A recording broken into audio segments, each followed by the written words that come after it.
하나님 말씀은 갈라디아서 4장 4절과 5절을 같이 읽겠습니다.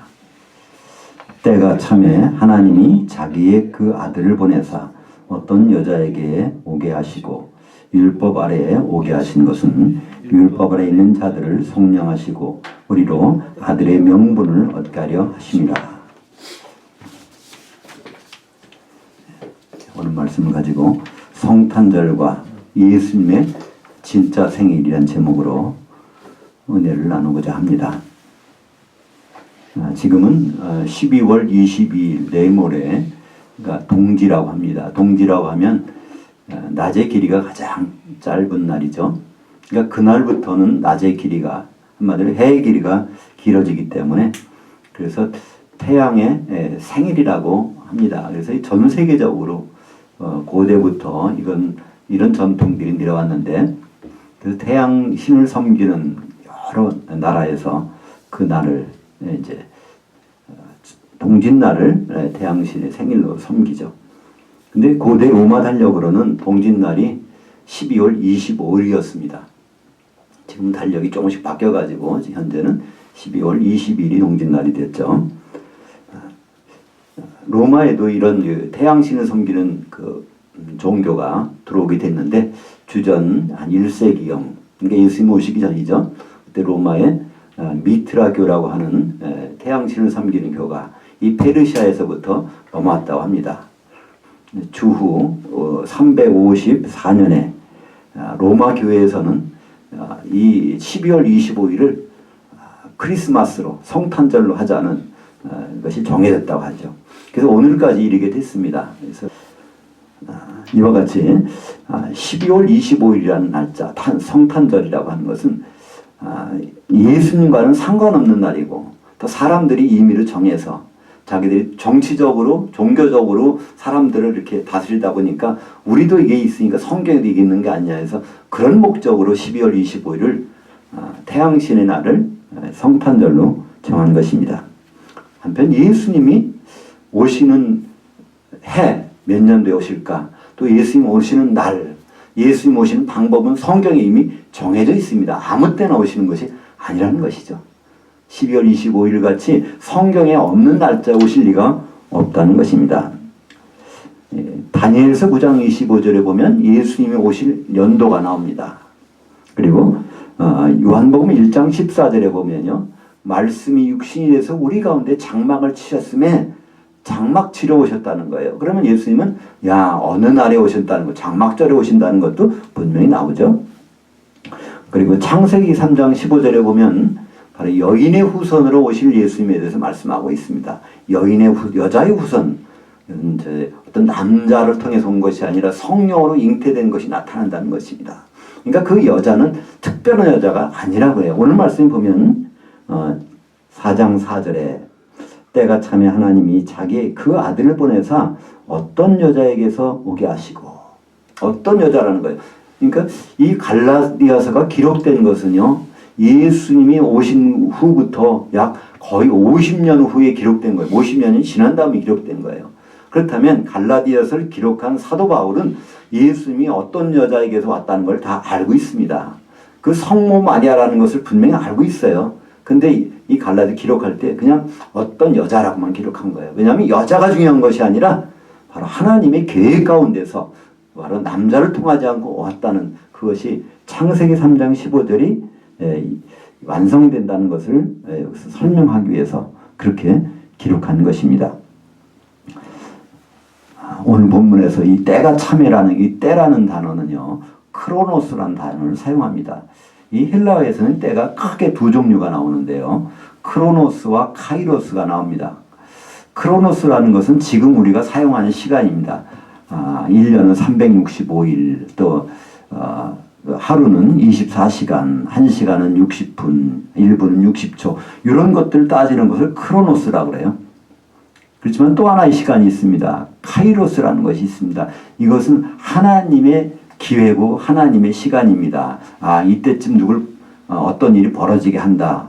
그러니까 여러 가지 주님이 이제 부활하시고 승천하시고 오시고 한 모든 것들 주님이 이제 재림하실 텐데 그때는 크로노스의 시간이 아닙니다.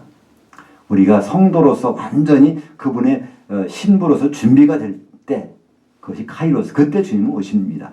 그것은 이렇게 우리 카운트다운에서 나오는 날짜가 아니라는 거예요. 그럼 오늘 때가 참에 바로 예수님 오시는 것, 이때 때는 크로노스가 찼다는 것입니다. 이것이 짝짝짝짝 연도가 차고 그 날짜가 찼다는 거예요. 다니엘서 9장 25절에 보면 그러므로 너는 깨달아 알지니라 예루살렘을 중건하라는 영이 날 때부터 기름 부음을 받은 자 곧 왕이 일어나기까지 7이레와 62이레가 지날 것이요. 다니엘서 약 예수님 오시기 530여 년 전에 기록된 것입니다. 예수님 오시기 530여 년 전에 이 말씀을 기록하게 하셨는데, 예루살렘을 중건하라는 영이 날 때부터, 지금 이제 다니엘이 이것을 예언할 때는 지금 포로 생활을 할 때죠. 근데 예루살렘을 중건하라는 영이 어떤 왕을 통해서 난다는 것입니다. 그것이 에스라서 7장 11절부터 13절까지 보면 페르시아의 아닥사스다 왕이 바로 그 예루살렘의 성벽을 건축할 사람들은 지금 가둬줬다 하는 명령을 내리게 됩니다. 그 연도를 역사학자들은 주전 457년이라고 합니다. 457년에 그 명령이 나왔어요. 그리고 나서 7이레와 62이레 하면은 이게 483년입니다. 그러니까 457년에서 483년을 더하면 그러면 이것이 바로 AD로 넘어가죠. 그래서 원래는 26년인데 중간에 주전 주후에 0년이라는 것은 있을 수가 없으니까 그걸 감안하면 약 그 27년이 되는 것이죠. 그러니까 주후 27년에 무슨 일이 벌어집니까? 기름 부음이 벌어진다는 거예요. 바로 예수님이 성령으로 기름 부음이 벌어지는 것. 언제 벌어지죠? 요단강에서 세례 받으실 때 성령으로 기름 부음이 임해집니다. 그것이 바로 AD 27년에 그런 일이 이루어져야 된다면, 그럼 예수님 언제 세상에 오셔야 되죠? 민수기 4장 3절에 보면 제사장의 업무를 담당하려면 만 30세가 돼야 됩니다. 그러니까 기름 부음을 받기, 주후 27년에 기름 부음을 받으시려면 바로 30년 전에 이 세상에 오셔야 된다는 거예요. 그죠? 그러면 그때가 0년이라는 것을 빼버리면 주전 4년, BC 4년이 되는 것이죠. 이렇게 주님이 오실 연도는 확실히 정해진 것입니다. 그렇다면 그 날짜는 언제가 될까요? 몇 년이라는 걸 정해진 날짜에 대해서는 이스라엘은 그리스도의 그림자인 절기들이 있습니다. 크게 7개의 절기가 있죠. 7대 절기가 있는데 바로 그 6월절부터 시작돼서 6월절, 그 다음에 무교절, 그 다음에 초곡절 있고요. 또 오순절이 있고, 그 이제 가을에는 장막절, 그 전에 이제 나팔절과 대속절과 장막절, 이렇게 7개 절기가 있습니다. 근데 이것은 전부 골로새서 2장 16절과 17절에 보면 예수 그리스도의 그림자라는 것입니다. 예수 그리스도께서 그 절기를 통해서 무슨 일을 하나하나 이루어 가시는 그런 거예요. 그 미리 보여주셨다는 것입니다. 사실 예수님은요, 6월절 날 십자가에서 6월절 어린 양으로 십자가에 달리셨어요. 그래서 6월절이 완성된 겁니다. 그러니까 사실은 6월절은 그 이후부터는 지내면 안 되는 거예요. 어떤 교회에서는 지금 6월절을 지켜야 된다 그렇게 하는데, 예수님이 이러는 거를 왜 지킵니까? 고린도전서 5장 7절에 보면 바로 예수 그리스도는 6월절이 어린 양으로 십자가에 달리셨다고 분명히 말씀하고 있어요. 그러니까 6월절을 이렇게 완성이 됐습니다. 근데 6월절이 유대인의 달력으로, 유대인 음력을 쓰는데 1월 14일 날 저녁입니다. 그러면 그날 저녁 다음부터 연결되는 것이 이제 1월 15일 무교절이죠.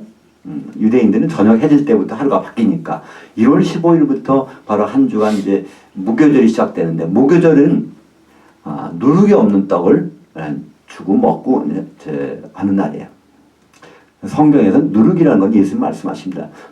너희들 누룩을 조심하라. 바리새인들과 사두개인 누룩을 조심하라 했더니 나중에 그걸 풀어주십니다. 그것이 바로 바리새인과 서기관들의 교훈을 조심하라. 세상적인 어떤 진리, 그건 다 누룩이라는 거예요. 그러면 세상적인 누룩이 안 들어가는 건 뭡니까?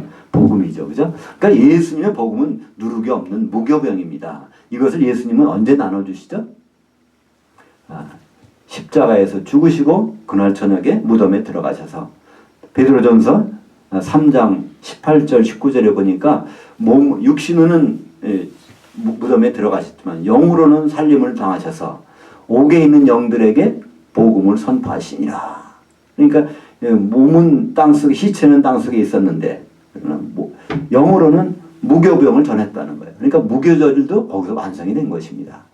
그리고 무교절 기간 중에 처음 돌아오는 안식일이 있어요. 그 안식일은 초곡절로 지키라고 합니다. 어떤 사람들은 초실절이라고 그러는데 저는 그걸 초곡절이라고 이렇게 하고 싶습니다. 사실 초실절, 초곡절이라는 단어는 성경에 없습니다.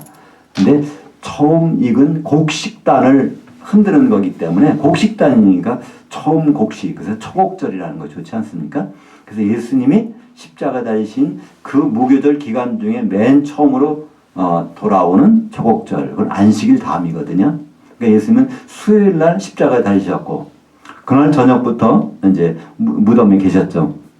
그다음에 바로 목, 금, 토요일 날 저녁에 부활하셨을 때 그때 이제 사람들은 매년 그 곡식단을 갖다가 흔들었습니다. 예수님이 바로 초곡절 완성하신 분이죠. 죽은 줄 알았는데 이거 흔든다는 건 부활했다는 뜻이죠. 예수님 그래서 초곡절날 부활하셨습니다. 우리가 지키는 부활절이 바로 초곡절날입니다. 그래서 이 6월절과 무교절과 초곡절 다 이루어졌지 않습니까? 그 다음에 오순절 때 성령을 보내셨어요. 그래서 오순절에는 레위기 23장 17절에 보면 떡 두 덩이를 만들어 하나님 앞에 흔드는 것입니다. 떡 두 덩이를. 이걸 요제라고 그러는데 흔드는 거예요. 그럼 오순절에는 항상 떡 두 덩이를 만들어 흔들어야 돼요. 근데 오순절날 이제 어떤 일이 벌어졌죠? 11사도들, 그러니까 사도들의 그들이 성령으로 한 덩어리가 돼서 방언하고 막 그런 장면이 나옵니다. 그날 저녁에 보니까 3,000명이 또 성도들이 또 한 덩어리에 떡이 된 거예요. 성령 세례를 받아서. 떡 두 덩어리가 오순절날 이루어졌습니다. 그러니까 오순절도 마감이 이루어졌어요. 이 남은 절기는 뭐가 있습니까? 바로 나팔절과 대속제일과 장막절이 있다는 거예요. 이걸 회전시키면 맨 마지막이 장막절이지만 사실은 장막절부터 장막절 다음에 6월절이 오는 것이거든요. 그래서 예수님 과연 어느 절기에 오셨을까? 벌써 6월절과 무교절과 초곡절과 오순절은 다른 것을 예수님이 직접 성취하셨어요. 근데 예수님은요, 장막절날, 요한복음에 보면요, 장막절날은 예수님 안 지키셔요. 동생들이 와서 그러죠? 이제 명절, 장막절이 가까웠는데 거기 안 올라가십니까? 그랬더니 너희들 가라, 나는 안 간다. 이렇게 얘기했어요. 그러다가 장막절 중간에 나중에 가세요. 그러니까 장막절 지키시는 거예요? 아니죠? 그러면서 요한복음 7장에 보면 장막절 이제 끝날에 이런 말씀하시죠. 나를 믿는 자는 바로 배에서 생수의 강이 넘치리라. 요한복음 7장 37절부터 39절까지 보면 거기에 그 말씀하세요. 장막절날 지키지 않고 장막절을 가셔서 바로 성령에 대해서 말씀하신다는 거예요. 그죠? 바로 이것은 바로 나를 믿는 자, 그를 믿는 자의 받을 성령을 가리켜 말씀하신 것이라. 아직 예수님께서 영광을 받지 아니하셨으므로 십자가에서 죽으시고 부활하지 않았기 때문에 아무에게도 성령 내리신 일이 없더라. 그래서 예수님은 바로 그 생수의 강에 대한 성령에 대해서 장막절날 말씀을 하십니다. 다시 예수님 오신 날로 한번 돌아가 보면 예수님 오신 날에 베들레헴 목동들은 들에서 양을 치고 있었습니다. 들에서 양을 친다는 얘기는 풀이 자랐다는 거예요. 그죠? 근데 성지순례에 가보신 분은 알겠지만 예루살렘의 겨울은요, 이건 풀이 없습니다. 우리하고 똑같아요. 그렇다는 얘기는 겨울이 절대로 아니란 얘기입니다. 보통 유대인들은 바로 초가을이 되면 그때 이제 그때부터 추수가 끝나고 잠깐 동안에 들판에 그 쉬는 동안에 양들이 먹게 하는 기간이 있다고 그래요. 초가을에. 다니엘서를 잠깐 보면요. 다니엘서 9장 25절도 예수님 오신 때를 할 때 기준이 뭡니까?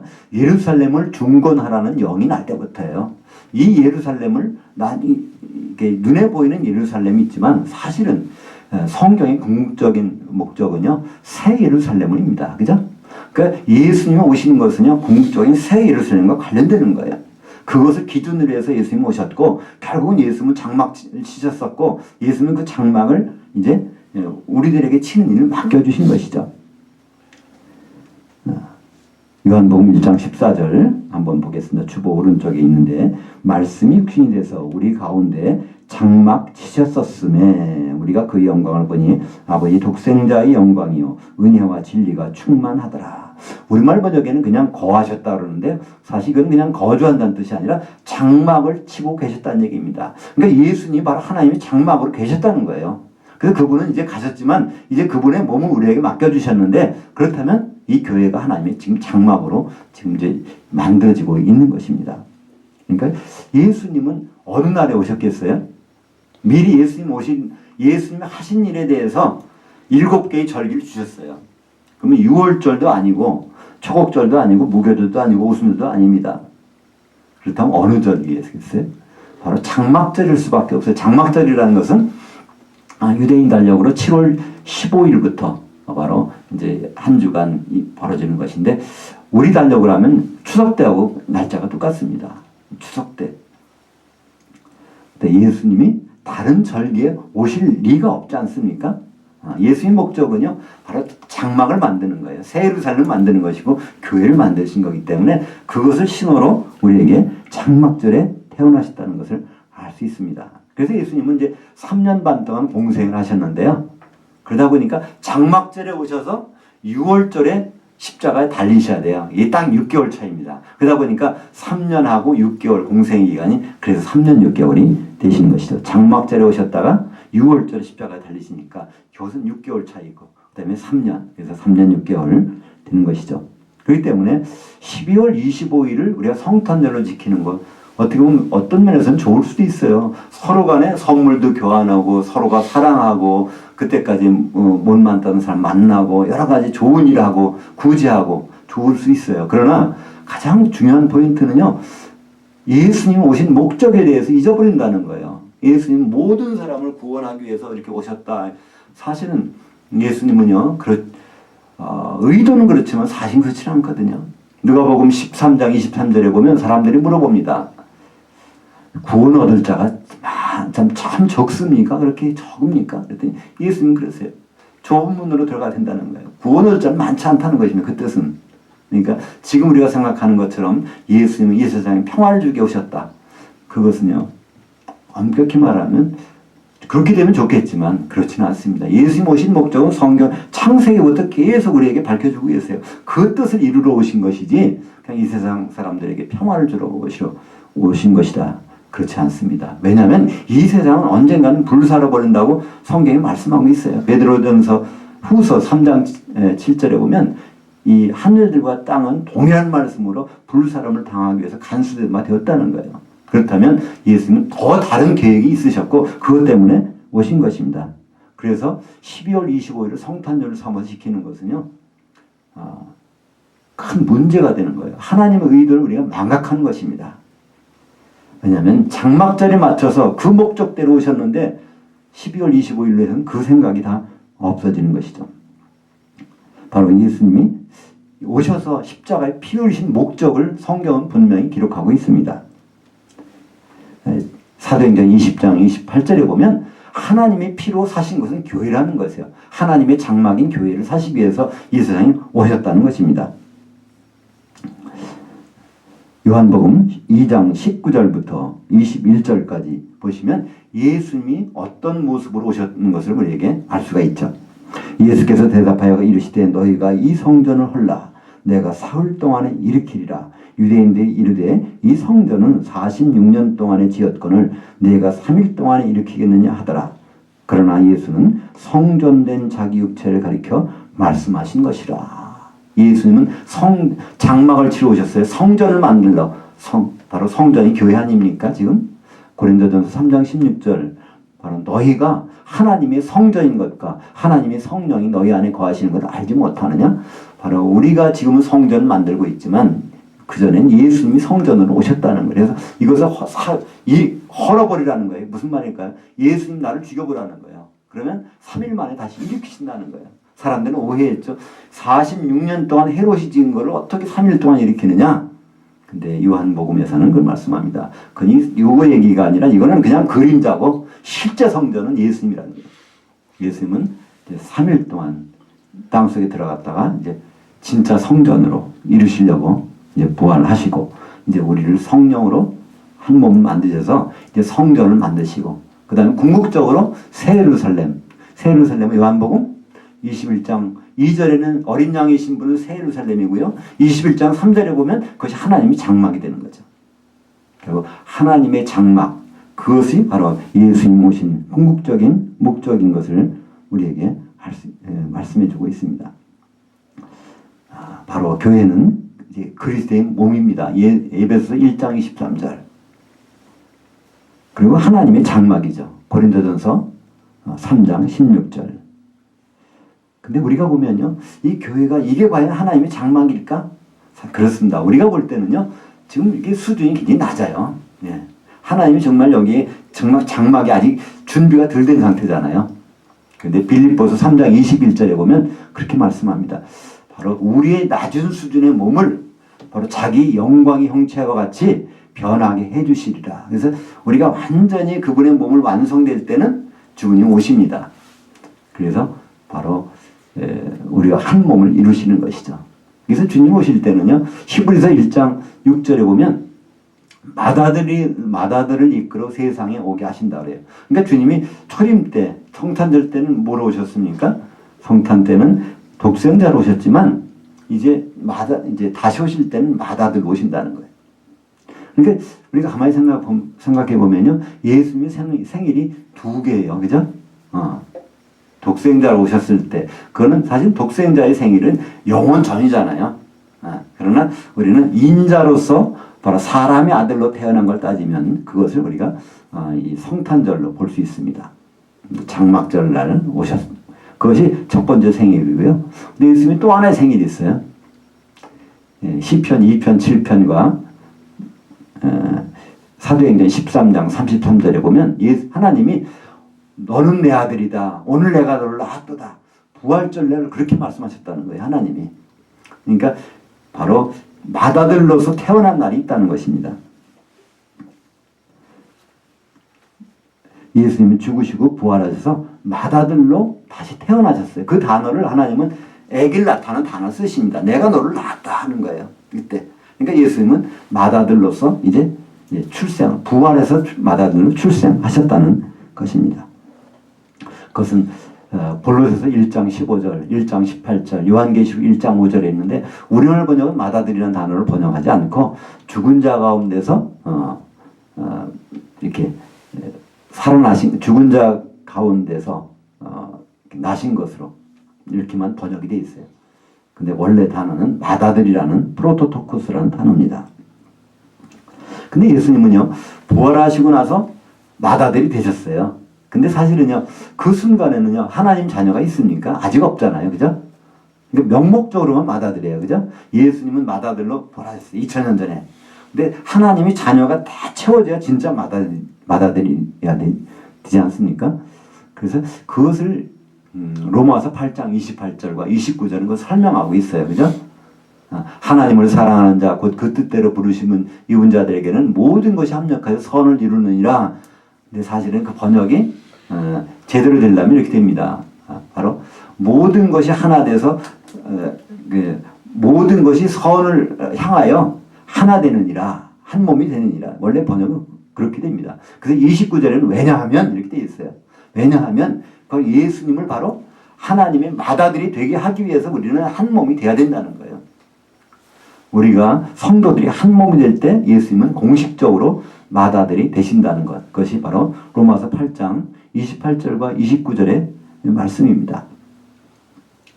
요한계시록 3장 12절에 보면 바로 이기는 자가 성전의 기둥이 된다고 합니다. 그러니까 이 성도들이 그 몸을 이루어서 성전을 온전히 이루고 있으면 그 이기는 자들이 그 구성원이 된다는 거예요. 그리고 거기에다가 이기는 자에게는 그 예수님의 새 이름을 주신다는 것입니다. 예수님의 옛 이름은 먼저 이름은 독생자였지만 그분은 맏아들로 이름이 바뀌셨잖아요. 그게 은혜잖아요. 그죠? 예수님이 독생자로 머물러 있으면 우리는 아무도 하나님 합법적인 추가적인 아들이 안 된단 말이에요. 근데 예수님은 맏아들로 되었기 때문에 우리가 하나님의 자녀가 되는 아들이 되는 권세를 얻었고 이제 그것을 우리가 성전이 기둥이 되고 몸에 완성되면 이기는 자가 된다는 거예요. 바로 요한계시록 21장 7절에 보니까 이기는 자는 하나님의 아들이 되리니 이렇게 말씀하고 있습니다. 우리는 예수 믿으면 사실 하나님의 아들이에요. 근데 그 아들은 영원한 아들이 아니에요. 원래 단어에 보면요, 예수님을 향하여 믿고 있는 자가 바로 하나님의 자녀가 된 권세를 갖는다는 거예요. 그럼 현재 분사입니다. 예수님을 항상 믿고 있어야 돼요. 어제 안 믿었거나 내일 안 믿었거나 지금 안 믿으면 안 되는 거예요. 그러니까 항상 불안전해요. 믿는 순간만 유지가 되는 거예요. 근데 요한계시록 21장 7절에 보면 바로 이기는 자는 하나님 아들로 끝나는 거예요. 그래서 거기서는 이제 아들이 안 될 수가 없는 거예요. 성전을 이루고 한 그분의 몸을 이룬 구성원이 된 다음부터는요, 이건 아들이 안 될 수가 없는 것이 그것을 말씀하고 있습니다. 바로 예수님은 두 개의 생일을 갖고 계십니다. 인자로서의 생일, 성탄절이죠. 장막을 치러 오신 날, 그것이 바로 예수님의 첫 번째 생일이고요. 그래서 그분은 장막을 치셨고 이제는 승천하셔서 성령을 보내주셔서 이제 우리에게 장막을 만들라고 하셨습니다. 고린도전서 12장 13절에 보니까 너희가 다 한 성령으로 세례받아 한 몸을 이루었고 다 한 성령을 마시게 하셨느니라. 그래서 우리는 성령 안에서 그분의 장막을 지금 이루어가고 있는 사람들이에요. 근데 예수님은 또 하나의 생일이 뭡니까? 그건 맏아들로서의 생일입니다. 예수님 부활하시면서 맏아들로서의 생일을 갖고 계세요. 왜 맏아들이 중요할까요? 히브리서 1장 6절에 보면 맏아들을 이끌어 세상에 다시 오신다고 했기 때문에, 그럼 맏아들이 오실 때 우리는 바로 하나님 아들이라는 확실한 신분을 그분은 보장해 주실 것입니다. 그리고 이제 공중으로 주님 오실 때 우리는 거기에서 그분을 맏아들을 모시고 우리가 한 몸이 돼서 이루는 그것을 다른 말로 하나님의 장막이라고 합니다. 하나님은 그분의 장막을 완성시키기 위해서 우리를 이제 공중으로 이끄실 것입니다. 요한계시록 12장 12절에 보면요, 하늘들에다가 장막을 치는 자가 복이 있다고 했어요. 기뻐하라고 그랬습니다. 하늘들에다가 장막, 하늘들이 바로 공중이잖아요. 우리는 그때 완성된 하나님의 장막을 이루게 되는 우리 모습들을 발견하게 될 것입니다. 성탄절 날 주님은 장막을 치러 오셨고요.